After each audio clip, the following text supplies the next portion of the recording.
Major showdown against the Thunder tonight for the Warriors. Obviously, they lost Chet very early in the game, the first 5 minutes of the game.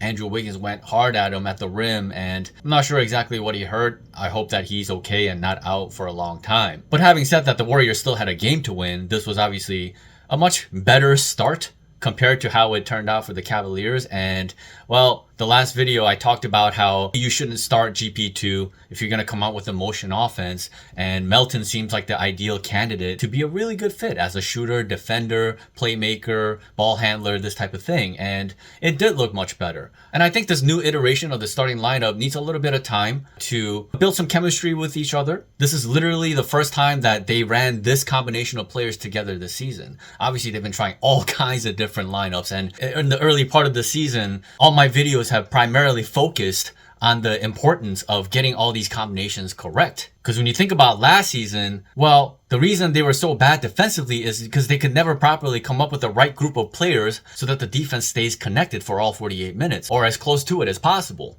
There's a lot of people going for Trayce Jackson-Davis's head right now, but goodness gracious, the Warriors are 8-2 with him in the starting lineup, and you can say that, oh, well, he hasn't made enough impact to say that that's the reason. I'm not necessarily saying that that's the reason, but either way, Looney and Trayce combination at the center spots, that is super viable from a defensive standpoint, regardless of who you decide to start. I just think that Trayce brings another element to their offense that makes it more unique, and they have better rim protection. He just needs to get more forceful. Until he becomes more physically imposing, he's still a really good defender, but the intensity of his defense may not be championship caliber in terms of a starting center. Right? So that's the thing that they're trying to see if he can develop into that over time this season. Because being more physical, that's really more about will and your desire to do so. There's got to be somebody in that locker room, whether it's Draymond, whether it's Looney, whether it's Jerry Stackhouse, to tell him to be more forceful. So I'm not going to be overly upset about a situation in which the Warriors are still winning a whole bunch of games doing this. And again, if they do this for like another, let's say 5 games or so, and they're still getting mediocre results, then go with Looney. Just know that once this move is made, it's pretty much permanent. Like, Trayce is not coming back into the starting lineup if they decide to relegate him to the bench. So this is a big move.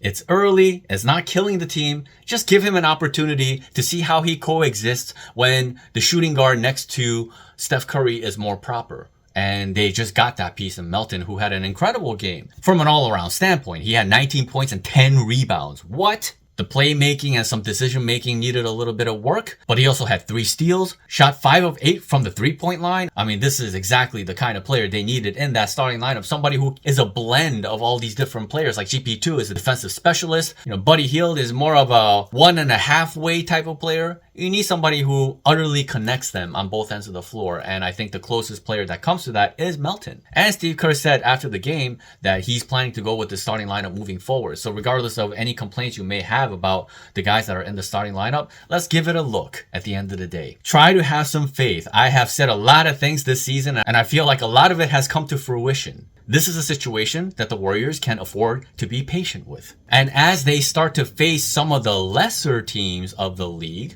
I think we will start to see that starting unit really come together. We'll see how it goes. That aside, how about Steph freaking Curry at age 36 looking like just the primest version of himself ever with the ball in his hands? This is, again, something that I have been fighting for a very long time because Steve Kerr has had a tendency to take the ball away from him for a majority of the game until it's crunch time, and now you need to get some clutch baskets, and now you're starting to go to Steph Curry, and the guy is kind of out of rhythm. This is not the way you want to treat not only your best player, but the greatest offensive weapon the NBA has ever seen. That is Steph Curry, and you're having him play off the ball a majority of the game, and then you start to think, you look back at last season and you're just like, even though he was the clutch player of the year, there are some aspects of his game where you feel like there's a little bit of a drop off in total level of production. Now, for me, I have the highest expectations when it comes to Steph Curry, because to me, he's just a GOAT. Like, his trajectory is literally the GOAT. And be sure to stay tuned, because I've been doing a lot of post-game breakdown stuff so far on this channel, but the ultimate breakdown of Steph Curry, his legacy, what he is in this league, what caliber of player is he in the grand scheme of things. And I've been saying for a long time, for many years now, that his trajectory is the GOAT, next to Michael Jordan. It is him and Michael Jordan. And then it's everybody else. That's how I see it. And I will do everything in my power to provide evidence for why that is. Obviously, I'm not going to do that in this video. But having said that, the guy went crazy tonight. 36 points, 5 rebounds, 7 assists, 1 steal, a block, 7 of 13 from the 3-point line, 13 of 23 from the field, 3 of 4 from the free throw. Oh my God, he missed a free throw. You know, one question I had about Steph Curry, particularly against OKC, is that typically when he runs the high pick and roll stuff, he usually tries to get a mismatch against a big. Well, how would it look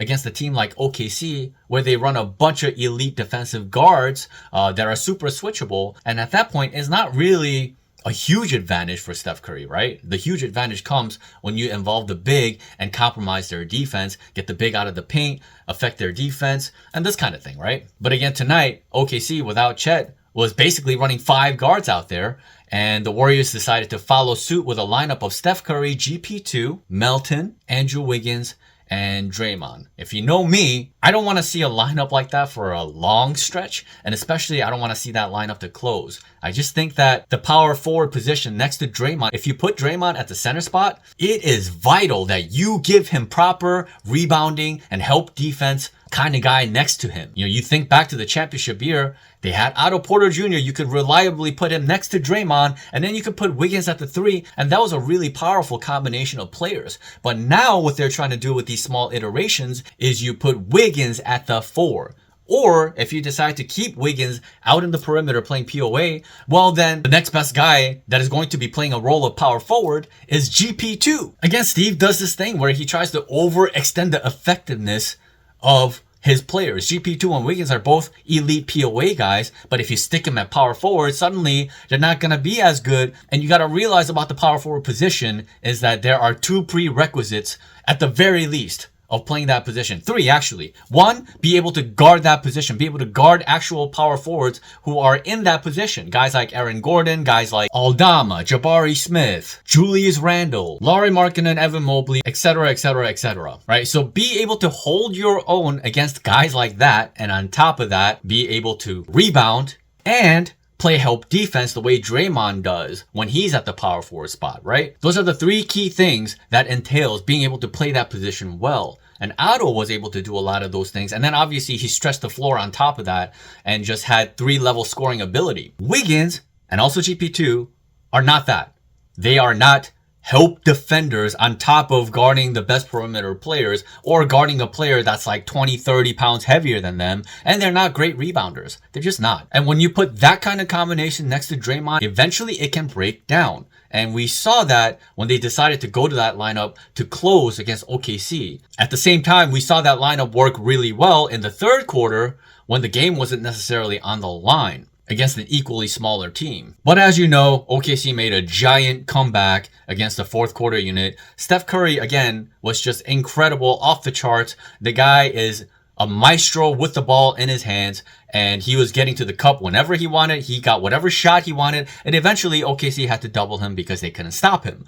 And so what happens then? Now the Warriors play 4-on-3, and well, OKC is completely broken. The Warriors are up by 30 points in the 3rd quarter, and the game should have been over. But to start the 4th quarter, something similar happened to this team as what happened against the Rockets when they also blew a 30-point lead. The lineup was something like Pods, Buddy, Moody, Kuminga, and Slow-Mo at the center spot. And I just don't think that is a viable lineup from a defensive standpoint. They couldn't stop anything. Pods was extra bad tonight. Again, you're putting Kuminga at the 4, where he's not a strong rebounder, a strong help defender, nor strong at just guarding that position in general. Why wouldn't you just put him at the 3 and stop burdening him with this responsibility? Kuminga tonight against a smaller OKC team was practically unstoppable. Offensively, he was incredible. He shot 8 of 11, scored 20 points, and OKC didn't have a whole lot of answers for him. But now you put this extra responsibility at the power forward spot on top of that. And I just don't think that's the correct use of Kuminga and being able to maximize it. He's a guy that you want held together with good defenders around him He's not a guy that you want to primarily rely on as a defensive piece. So then OKC gets out to an 11-0 run in the first 3 minutes of the fourth quarter, undoing a lot of the momentum that Steph Curry gave to this team by the end of the third. He should not have had to come back into this game. But of course, he does. OKC still has more momentum than the Warriors do. And ultimately, the Warriors end up getting outscored 37-20 in the fourth quarter. Insanity. Now Steve is just scrambling to get that successful third quarter lineup back into the equation. But now that there's more pressure, that rebounding and extra help stuff is even more pronounced. And it's not really working. GP2 is getting fried by SGA. The only guy that should be guarding SGA down the stretch is Wiggins. So ultimately, Steve makes a correction, decides to put Kuminga into the game. And well, it wasn't perfect. And there were some really nervous moments as it got down to a single-digit game. And another thing that we need to realize is that Draymond at the 5 is not the Draymond at the 5 of old. He really